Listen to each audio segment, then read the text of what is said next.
Have you been told you need to stop doing what you love, whether it's exercise, running, or a sport? Well, here at Dynamic, we don't like that answer. In this podcast, we'll talk to leaders in the health and wellness space from Southwest Florida to get the solutions you need to get you back to doing what you love. Welcome to the Dynamic Naples Podcast. So, you want to do a nutrition episode, you said? Yeah, but there's no preamble. We're just going to get right into it. Yep. That's my style. Can you stop staring at the audio, the thing? It's mesmerizing. People are very confused as to why you're doing that. It's mesmerizing. It is kind of memorizing. It's oddly satisfying. Yeah, you keep yelling into your microphone. All right, so nutrition, go. I know nothing. I don't think anybody knows anything. No, I think we learned a lot in the past 5 10 years. I would agree with that. Yeah, I would agree. So one of the people I've been listening a lot to is this guy, Dr. David Sinclair, and he makes some interesting arguments around longevity. And I think his arguments are pretty convincing, especially because he spends so much time on the topic. And he's really an expert in the space. He has a lab. In the past 20 years, all he's been doing is studying genetics and longevity around genetics. He's been studying yeast cells. And I think some of his opinions around nutrition are convincing, and they're completely different than some of the things that you and I have talked about in the past. Uh-huh. They're completely different than some of the things that I have previously assigned myself to. Uh-huh. And I think so here's when you're trying to find a nutritionist who you think has the right ideas, one of the things I think is worth looking into is, are they a first principles thinker or not? And what I mean by that is, do they think about the biology of the cell and work up from there? Do they think about the compounds, the very fundamental elements, and then work up from there? Or do they say the science says, the research says? Like a bottom-up approach, you mean? Yeah. Okay. And that's what I think Dr. David Sinclair has. That's what I think Dr. Kate Shanahan has. So when I look at these people who understand the biology, because I understand the biology a decent amount. I mean, that's kind of what my whole background is in. Uh-huh. I can sort of look at these people and say, I think their arguments are more founded than some other people who I think don't know what they're talking about at all. Thoughts on that before we get into? Yeah, I mean, I think it makes sense.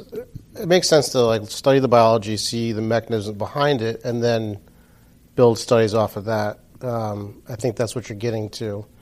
Problem with a lot of nutritional research, it's so much observational research. You're kind of looking for a signal, but you're always going to find some sort of signal with observational research. So it's really hard to control the variables with nutrition. So I think I see what you're saying. So continue. One of the things that Dr. David Sinclair, he's pretty much founding all of his nutritional biases around longevity.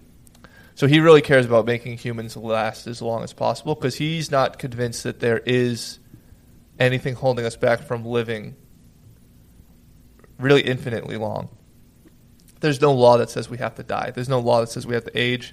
We just have genetics that break down over the time, but he believes that these genetics can be prevented from breaking down. So when he's looking at nutritional strategies, he's saying, how can I turn on and turn off genes of aging in order to expand our lifespan? So let's talk about the things that people seem to agree more on. Uh-huh. And of course, the science is never settled. These things are going to change over and over and over again. But let's talk about some of the things that most people agree on most of the time with the current knowledge that we have. And then let's talk about places where they don't agree, like where a Dr. David Sinclair is and where a what's the carnivore guy's name is, the one that you like? Saladino? Yeah, well, Paul, where Paul Saladino lies on the spectrum. So I've been telling my clients this the more I do research, is the things we really agree on are two things, is intermittent fasting, and then glucose and sugar, added sugars, processed sugars. We really agree that we should probably be doing intermittent fasting, and we should really be cutting out added and processed sugars from our diet almost entirely. Do we want to start there, and then we'll talk about the third thing? Yeah, my thoughts on fasting have varied. I think there's a lot of benefits to fasting, but I think it also depends on your goals too, right? I think if you're a bodybuilder, maybe you don't want to be fasting. I don't know, depends. But glucose. Let's stay on the fasting topic first. Okay. I think it's going to be hard to, you're going to get some muscle breakdown if you're constantly fasting. If you're fasting every day, you're going to burn some muscle glycogen. So I think it's going to be very hard. What I don't think is a good idea to say, I want to lose weight, put on muscle, improve my cardiovascular fitness, like all these things at once. You do all that stuff, it's kind of hard to do that all at once, especially through fasting. Agree or disagree? I would agree with that. So when it comes to just generally just protein intake, in order to build muscle, you need high amounts of protein intake. Mm-hmm. In order to get a lot of protein intake, typically you have to eat a lot, and a lot all the time.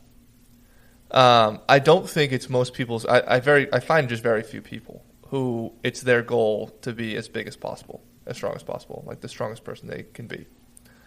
I do find people who are looking to be generally healthy most of the time and look good, feel good, and live long and live well. That's where most people's goals lie, I believe. I think that's probably 80% of the population.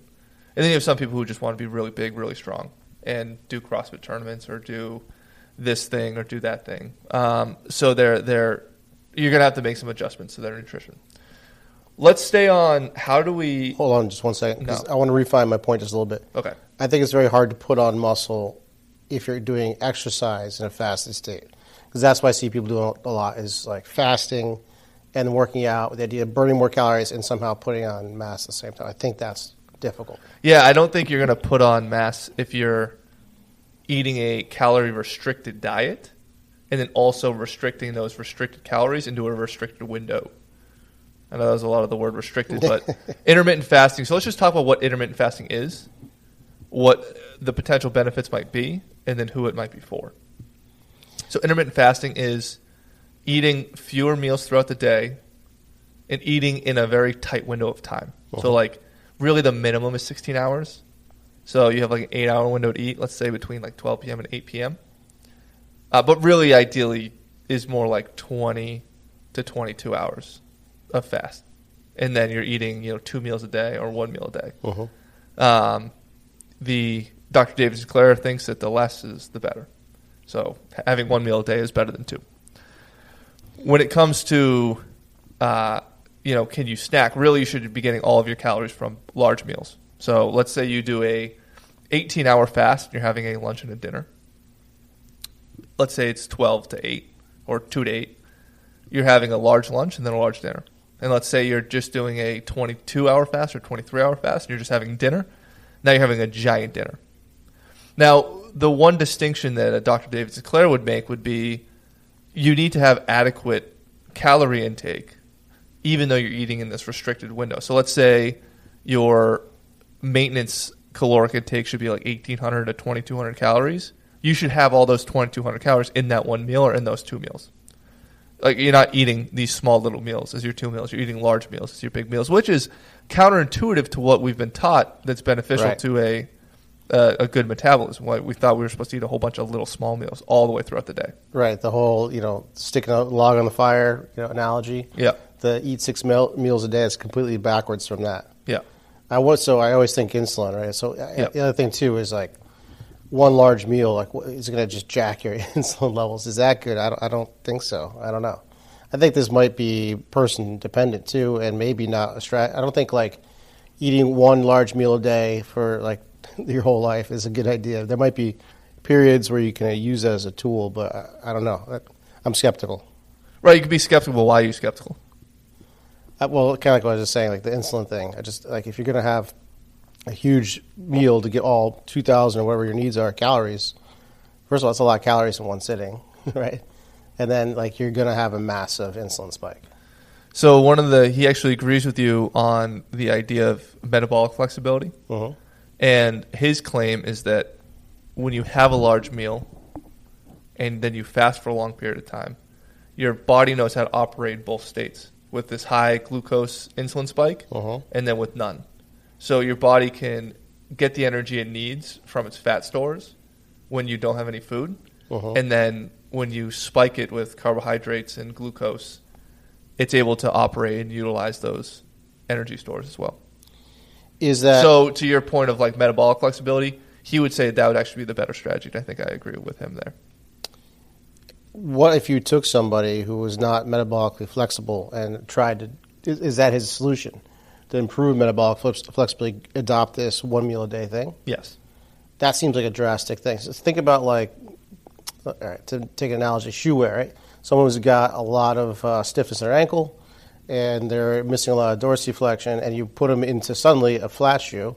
Maybe the flat shoe is the ideal down the road, but that's too much of a change too fast, and it can kind of shock the system. So a lot of people will deal with a lot of foot pain going from a very elevated shoe to a flat shoe. You need to progress that. Maybe there's a similar thing going on here. If you go from like eating 3 meals a day or even doing the 6 meal a day thing and suddenly go down to the 1 meal a day, is that too drastic of a change too fast? So I think we'll have that topic another day because you just riled me up. But I'm just saying, I don't think it's always a good idea to shock the system like that.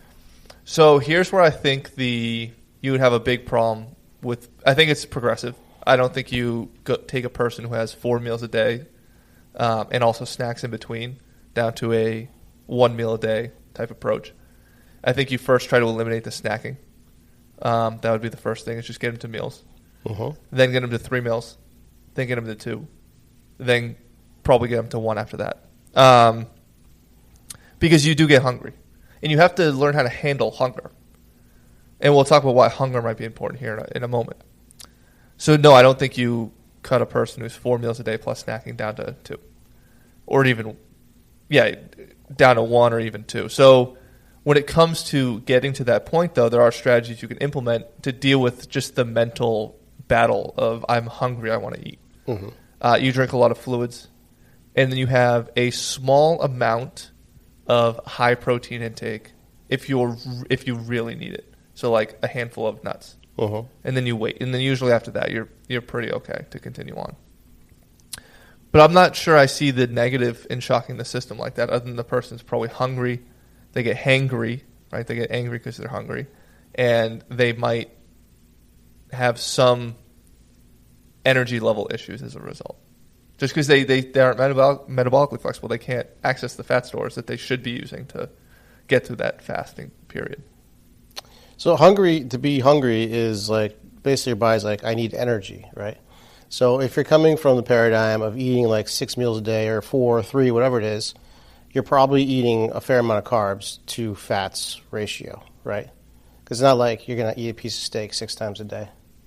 Maybe some people do, but you're generally going to be on a higher carb, lower fat diet if you're doing the 6 meal a day thing. Here's the reason people get hangry. So your body can store a certain amount of glucose, like kind of a small tank of glucose. I think it's like something like 1,000 or 1,500 calories, something like that. You can store in glucose. So you kind of burn through that rather quickly with an hour or 2 hours, depending on your energy needs. That's what makes people hangry, because that's it. They burn through it fast. Now their body's like, I need energy. And if they're metabolically inflexible, not used to going into ketosis, in other words, burning fats for fuel, they're going to just think, where's my carbs? Where's my carbs? That's basically what hunger is. And to go from like living like that to suddenly, all right, there's no carbs, and now what? You're just going to crash, I think. I don't know. Yeah. Well, I actually think most of the crashing happens after you have a whole bunch of carbs, but that's a conversation for another day. I don't see people. I can't see where the people crashing. Like I said, I think you're gonna have problems with energy. Like you'll be real low energy. That's what I mean. Yeah. But I think in the matter of a few weeks, you'll be pretty metabolically. I think that's probably the fastest way to get to metabolic flexibility is doing a fast. Could be an interesting study, actually. Mm-hmm. See which is a better technique. Yeah. So that's intermittent fasting. So one of the reasons it's important for longevity, we think, is because, and I don't know all of the genes here. There's a lot of them that are associated. They all have crazy names. And I'm also not sirtuins and all that. Yep. So when you're hungry, your body goes into survival mode, and it turns on these longevity genes, things that are labeled longevity genes. Really, the body doesn't think they're longevity genes. They just think they're things that help it live longer. So it turns on these genes to help you live longer because it needs to survive. It needs to conserve. As a result, you have less genetic breakdown while you're hungry because your body knows it needs to conserve. It needs to continue the state. So long term, having these bouts of hunger mixed with bouts of eating could be a better strategy, and most likely is, to live longer if we want to live well, over 100. Yeah, that's where I'm a little blurry on the science, how that works genetically. I know there's the telomeres and the unraveling of telomeres, but I'm not sure 100% how that works. But it does, like what you're saying, does make sense from an ancestral point of view. Like, clearly we didn't always have a kill every single day. Mm-hmm. So it kind of fits in with the pattern of eating that our ancestors probably had. Yeah, and unfortunately, because long-term human studies take the life of a human, we don't have those studies, and we're probably currently doing them on a small scale, but we're not doing them on a large scale. We're not saying to 10,000 people, hey, do a fasted diet for the rest of your life, and now let's look at the data, because these things obviously take an entire lifetime to do. But we do have mouse studies, and we have yeast studies, and both of these are showing that a calorie-restricted diet in mice and yeast and some other animals does make them live longer, and quite a bit longer too. Like in yeast, it can be up to 2x as long, and mice it can be 10 to 20 to 30% longer in these mice that have a calorie-restricted diet, or an intermittent fasted diet where the calorie window is restricted. Yeah, certainly interesting. I need to read more of Sinclair's stuff. Mm-hmm. Yeah, he's fascinating. So that's one of the and then the nice thing too is carnivore people, vegan people, Mediterranean diet people, a lot of them are sort of converging on the intermittent fasting concept.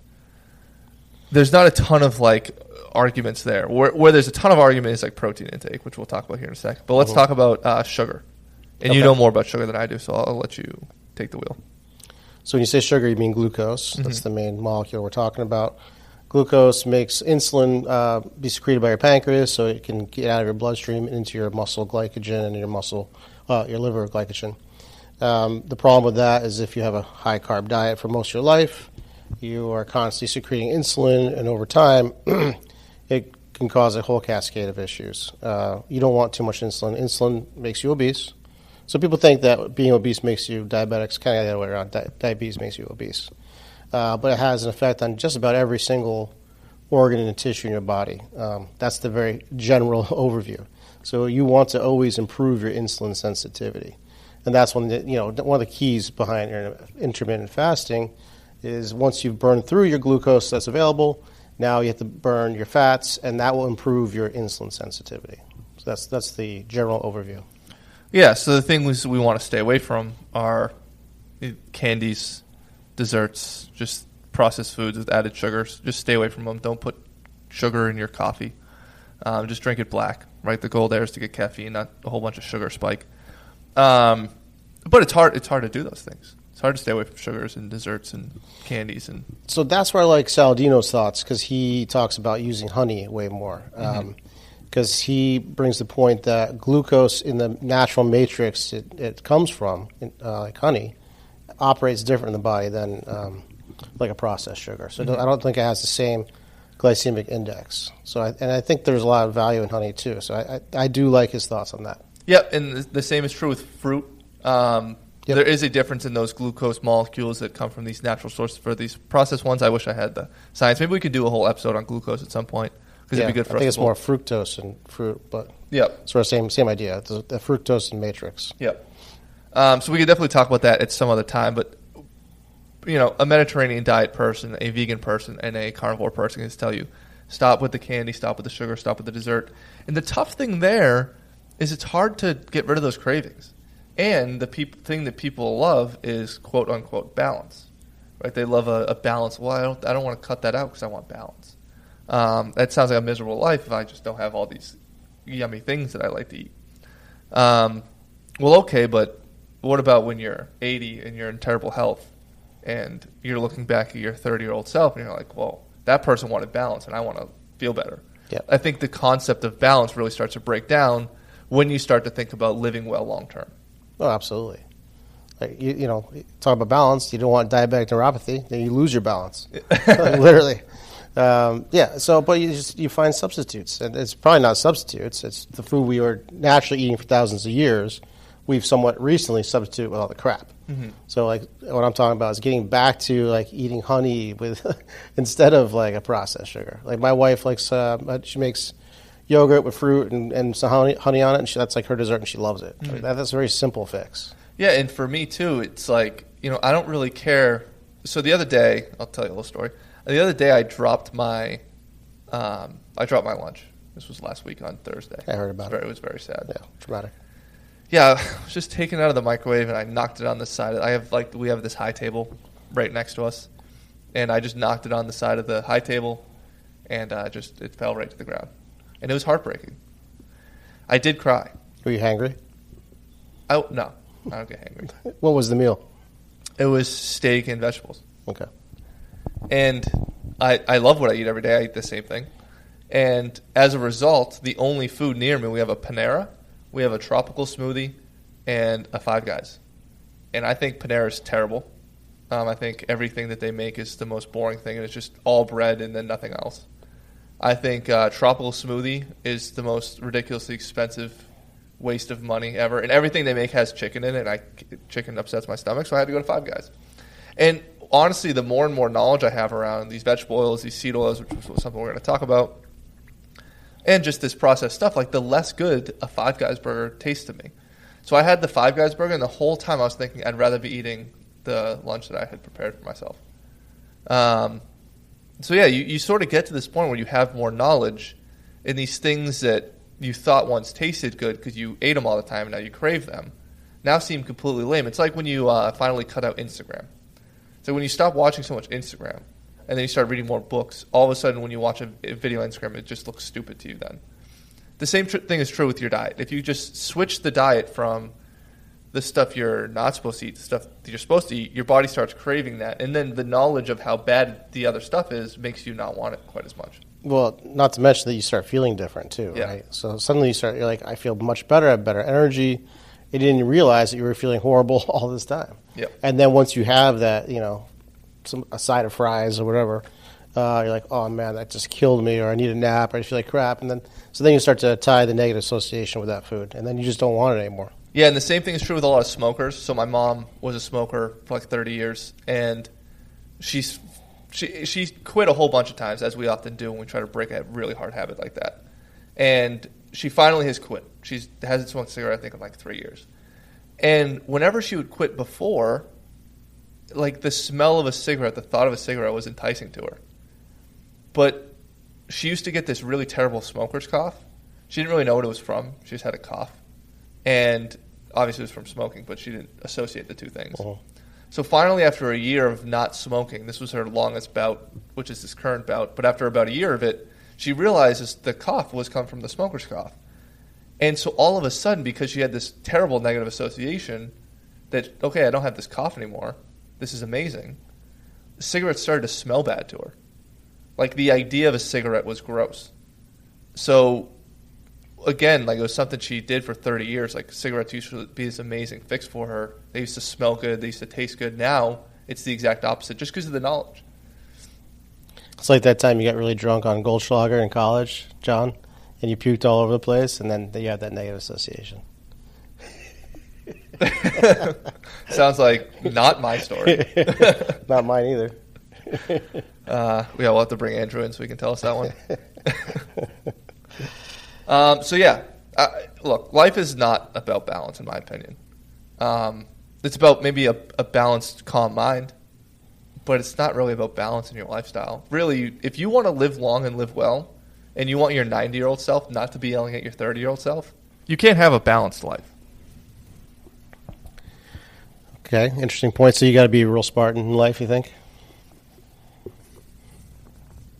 I think more Spartan than people think is okay, right? I think everybody wants this balance, but these people who have quote-unquote balance, right, these people who binge drink on the weekends, these people who have a lot of sweets because they crave them and they want them, and they're eating good most of the time but not all of the time, these people who, want a work-life balance, I only want to work 30, 40 hours a week, and then I want to go home and relax the rest of the time. I just see a lot of unhappy people with not that much purpose who are also really unhealthy and fat and not that strong. Sounds like you're saying that people are trying to push towards balance, and they're so far out of balance that when they think they're balanced, they're still way far off in the spectrum from balance. Is that kind of what you're saying? Yes, I think the balance should be internal. This is a conversation for another day. I'm realizing how much we could go on here, but we're talking about nutrition. Yeah, okay. Yeah, let's go back. So where were we with glucose? I think you're about to get into seed oils. We talked about intermittent fasting, then we just talked about glucose. Okay. So nutritional strategies that some people agree on. Wait, there's a bit of analogy there with the balance that we're just talking about and the glucose. What? Yeah, go for it. I don't know. I was making faces. So it's kind of the same thing. Like, I'm not anti-glucose or anti-carb. It's just that the standard American diet is so far off the spectrum with carbs and glucose that just to reduce it gets us closer to what's normal for probably our species. Yes, fruit is okay. Yeah. I'm not saying stay away from glucose. Look, if you have a severe case of diabetes, you might have to go off fruit temporarily to get your blood sugar in control. Mm-hmm. Outside of that, I think fruit's totally fine. Yep. So, yeah, when we but I don't know how that related to balance at all. Anyway, let's continue on. The analogy of balance being so far out of whack that heading towards the center a little bit is still not quite balanced, but it's just, whatever. Seed oils. Seed oils. So something that we're starting to converge on as well with people with different nutritional strategies, especially the people who are really deep into it now. Like, not like your cardiologist, but your, like, deep science nutritionists and geneticists, the people who are really deeply thinking about this stuff. We're starting to realize these seed oils and cooking with these seed oils is bad. It's not every seed oil. Well, actually, it's most seed oils. It's not every oil that exists. Like, olive oil is okay. But soy oil, safflower oil, canola oil, these things that we're just constantly cooking with in restaurants and the things that we're covering our fries in and cooking our fries in is not good for us. It's terrible. It's highly inflammatory. It's not supposed to be in our diet. It got into our diet from Procter & Gamble. It was initially a machine lubricant. And that kind of came right about the same time. And not just a machine lubricant, also a varnish for hardwood floors. Yep, and also I think it was lamp fluid oil as well. Yep. Yeah. So good stuff. Yeah, tasty. Yeah, so where did that come from? That all boils down to the whole cholesterol thing, which is a huge conversation. Yeah, which is a conversation we have another day. Yeah. But let's just talk about this just on the very base. Seed oils, not good for us. And there's a whole list. Maybe we could put something in the show notes. There's an article I actually got from Dr. Kate Shanahan. That's a good one. Yeah, if you Google Dr. Kate Shanahan, so C-A-T-E, Shanahan, and then Hateful Eight. She has a chart with the 8 oils she says you have to stay away from. Yo, there's even more. And then she groups them based on like the type of oil, the type of fat that's good for you. And then she has a whole list of ones that are good for you. So butter, tallow. So obviously we're talking about animal fats here. Olive oil is on the list of good ones. Artisanal grapeseed, just because this is confusing. Artisanal grapeseed is okay, but typical grapeseed oil that's usually used in restaurants, not okay. Okay, I didn't know about the artisanal. Yeah. Grapeseed oil is typically bad. And again, so one of the big reasons, I don't know why I said again, I haven't said this yet. I always do that. Do you ever start a sentence with like something? That's your nervous tick. Yeah, exactly. I'm very nervous right now. But, yeah, so one of the reasons that we don't want to be using these oils is because the heating process in order to extract the oil oxidizes the fat associated with it, so it makes it impossible for our body to process it. So that's like the baseline argument, but we can have this conversation another day. I think we've had it in the past as well. There are people who disagree right now with the seed oil thing, and I read an article where this journalist interviewed, I think it was 2 cardiologists. One was definitely a cardiologist. I don't know what the second guy, what his background was, but you probably mentioned it. I just wasn't paying enough attention, so I apologize. And their whole argument was the science doesn't say this. The research doesn't show this. We've had research forever that doesn't say this, does not show this. That is suspect. The science doesn't say anything. Yeah, the science doesn't say things. Science doesn't. It's not a character, right? All science is ideas about the natural world. So anybody who says the research says, the science says, they're automatically suspect. If they're taking their bias and applying it to the evidence. Exactly. They're immediately telling you, I have an opinion, and I have looked for research that agrees with me, and here's what it says. So what we want to look for is like in the body, what's happening with these molecules. How do these molecules interact? Dr. Kate Shanahan makes very compelling arguments around the physiology and the biology of these things, where the people who disagree seem to just say the research that's been going back, decades doesn't support these claims. However, the research is suspect. A lot of people have been paid off in order to get certain research pushed. If you want to go down a rabbit hole, which maybe we should go down on the podcast at some point, the Ansel Keys rabbit hole is a great one. Well, season 2, I did a whole nutrition thing, and I think the first few episodes, I went to the history behind where this all came from.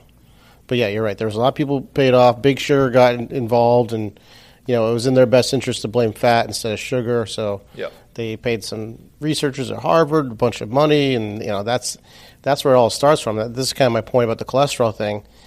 The cholesterol myth, by the way, of it clogging your arteries led to a recommendation to stay away from saturated fat. So in turn, they started to recommend polyunsaturated fatty acids. Right, that's the vegetable oils that we're talking about. And there was even a physician at one point who was recommending you have a spoonful of canola oil every day because it lowered your LDL. Yeah, and then, from the 1960s on, when all this research came out, we got a lot fatter and more obese, and heart disease spiked through the roof. Yeah. So that's the science says right there. Yeah, exactly. So those types of people, they just get too biased. So the article that I read that was against the seed oil conversation just had a lot of suspect arguments. Maybe I'll look for some better arguments and see if we can talk about those. Because as far as I know, everything I've read has always been, and there's tons of evidence against it.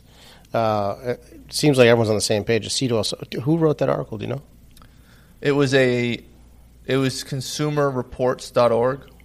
And the woman was not a biologist or a scientist in any sort of way. She was just a health journalist. Yeah. I think there's a lot of... which is fine. I don't have a problem with health. Like, I don't have a problem with people having information that aren't necessarily like scientists, but... Let's just say that there's a lot of industries, pharmaceutical industry for sure, has a lot to lose if we make a dietary shift towards saturated fats. Because then people will start getting healthier, and then statins go away. Yep. And statins are a huge moneymaker.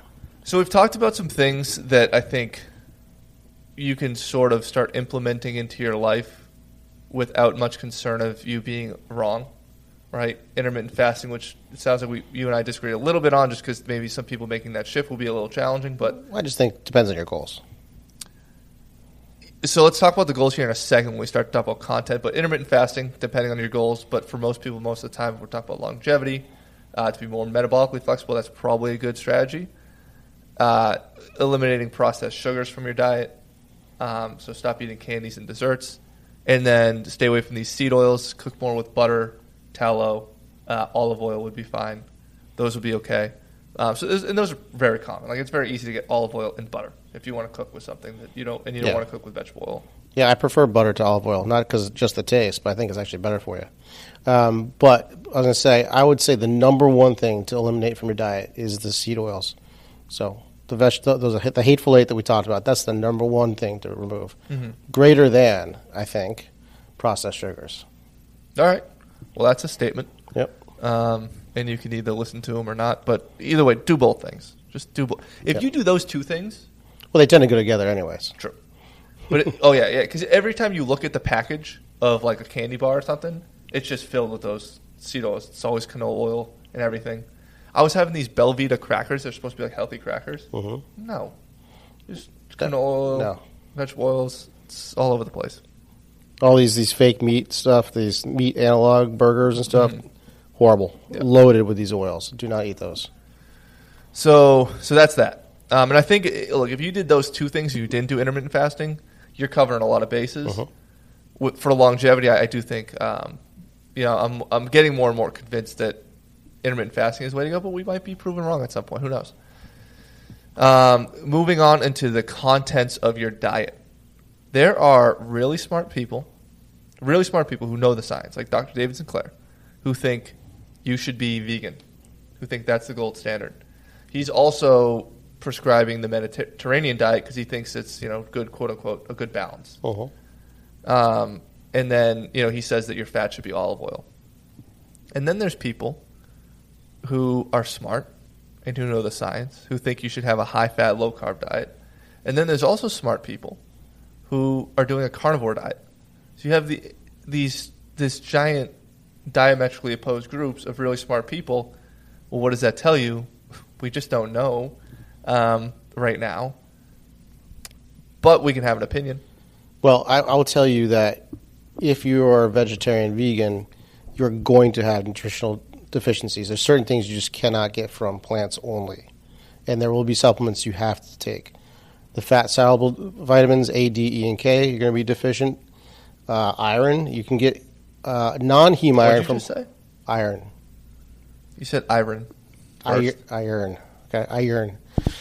So you can get non-heme iron, which is less bioavailable to the body from plants, but you can't get the heme iron that comes from red meat. So you're going to be deficient in that, and that's an important one. Because anemia is like one of the number one things on the planet that people deal with, and that usually comes from iron deficiency. According to Dr. David Sinclair, too much iron is an issue. Yeah, there is iron overload for sure.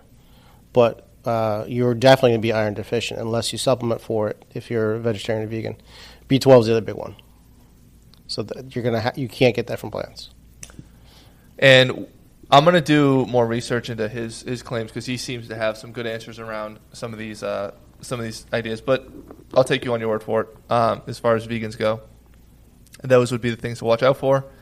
The reason why these vegans, one of the reasons why the smarter vegans make this claim, apart from like the animal claims and the cruelty and all that sort of stuff, is protein intake. Too much protein intake can turn on these, or turn off rather, these longevity genes. You turn on one called mTOR, which actually causes a breakdown of genetics when you have too much protein. So pretty much when you're always, it's the same claim with like when you are not doing intermittent fasting. You're pretty much telling your body, hey, we're good all the time. You don't need to conserve. You don't need to fight for anything.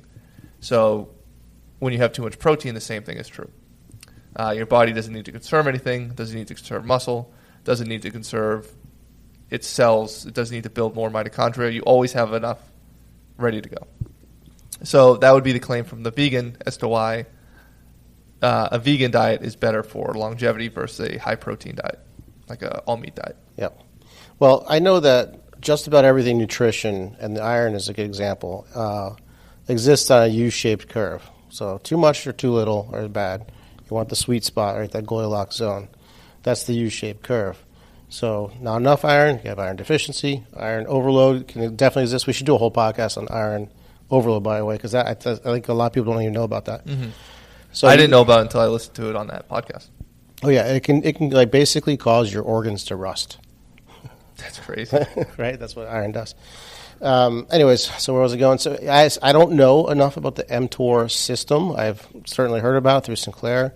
I suspect that there's probably also a U-shaped curve to the mTOR system as well. And that's his Mediterranean diet argument, is the Mediterranean diet or like an Okinawan diet is maybe the right approach because now you get some fish and then you get the some of the oils from the fish, the protein from the fish, and you've found, I know we've talked about balance here, but now you found your good spot there on the U-shaped curve. Yeah. The only problem with that, though, is that we poisoned our oceans, and now you get like all this like microplastics in fish. Well, so you can make that claim about the fish, but you'd have to make the same claim about eating too much red meat because most meat that you get is coming from cows that have been fed, these diets that are terrible that are also filled with vegetable oils. So, well, yeah, that's where you have to spend your money. It's like you're either going to spend your money on the grass-fed meat, or you're going to spend your money later fixing problems that are caused by, poor quality meat. Yeah, completely agree. So yeah, as far as the contents of the diet, I just don't think we know. I don't think we know if carnivore is the way to go for longevity. Because if we're talking about longevity, now if we want to talk about different goals like performing better, if you want more muscle tone, or if you just want more muscle, because tone is not a real thing. It's a different thing that people think. If you want more muscle, you have to have more protein. I mean, what are you going to build with? You got nothing if you don't have it. So if you want to be thin and lean, you don't need a ton of protein for that. But if you want to be big and strong, you're going to need protein for that. If you want to live long, I'm not necessarily sure if a high-protein diet limits that, but it might. If you look at the Okinawans, they have a very low-protein diet, and their average age is over 100. I think it's something ridiculous like that, like in their 90s. So I think the jury's still out on the content of the diet. Right. There's also a lot of evidence that shows that lean muscle mass is a high predictor of longevity as well. Yep. So there's definitely some conflict out there. Sure. Yeah. But, here we are. We're looking at the human species, right? We're not all built the same. Our ancestry is all different. That's why I don't think there's one right diet. And that's why I think it's good to try different diets to see what you respond to. Right. Right. And when we talk about genes, right, because that's one of the things that has been the foundation of this conversation is the genes that get turned on, turned off, and get affected by the diet that you have, the times you eat, so on and so forth, is all of our genetics are different. Uh-huh. So we might have different genetic reactions at the foundational level to these things that, somebody else eating a different type of diet does not have. So a lot of this I expect is going to become very individualized. And that's why it's probably really good for you to be tracking as many biomarkers as you can using something like a Fitbit or an Oura Ring or something, because then you can have a better sense of, hey, what is working for me? Yes. On a data analysis level. That's why this is what's driven me to studying functional blood chemistry, because I think that is like the most accurate form of it. I think that's the wave of the future. Yeah, and I think we can table that for the next conversation. Mm-hmm. But we're at 43 minutes here. Let's summarize some of the things we've talked about. So we talked about 3 components of diet that we would prescribe a lot of people coming in here, which is intermittent fasting, cut out the sugar, cut out the seed oils. And then we talked about how contents of the diet, there's just a lot of things up in the air right now. Yeah, it's easier to say what not to do than what to do, right? So what not to do, seed oils, processed sugars, those are the big ones. Yeah. And snacking. Like, I get we're not agreeing here on the intermittent fasting, but stop snacking. Eat meals. No, I think the majority of people will benefit from intermittent fasting. Mm-hmm. I do. I think if you're a bodybuilder, maybe you don't want to. I don't know. There's a question mark there. Mm-hmm. I think that most people will thrive on a animal-based, high-quality meats diet plus fruits, plus honey, plus dairy if you can tolerate it. I think most people will thrive that way. I'm not saying all. Yeah, I could tell you're against plants with just saying fruits and not vegetables. I do think vegetables can inhibit a lot of stuff and create malabsorption of things. And there's a lot of food sensitivities out there. So I think vegetables depends on the person. There's a lot of vegetables we know will, like Brussels sprouts are high in oxalates, and we know that causes kidney stones. There's phytic acid that inhibits stuff, right? It inhibits absorption of lots of nutrients. Same thing with the non-heme iron. I forget what that inhibits, but it inhibits all kinds of absorption from plants as well. So there's things in vegetables that are not just benign. Fair enough. That's all I have on the top. What? I see vegetables as like medicine. They have a lot of good things with them. They can come with some negatives too. Fair enough? Fair enough. All right. Well, and again, it goes back to this individualized approach. Like, we're most likely all going to need an individualized approach to our nutrition. Sure, it might look like somebody similar to us, but that person's similar to us. It might be one person can have kale, one person can't. I can't eat chicken. Mm-hmm. So all the people out there eating chicken on a Mediterranean diet like that, I can't do it. So, yeah, we're all going to look a little bit different. Yeah, can I just talk about that for 1 second? The chicken obsession, I don't get it. So the problem with chicken is, so you can get grass-fed, grass-finished beef in this country, but it's hard to find that with chicken. And we don't feed chicken what they're supposed to eat. So they have a much higher omega-6 to omega-3 ratio, which is not good. Same with pork, by the way. Yeah, and the article with the that disagreed with the seed oil thing, they were opposed to the omega-6, omega-3 ratio thing as well. I don't know enough there. Maybe we can have a conversation about that at some point too. But that's all I got on the topic here. We're at 46 minutes. Let's cut it off.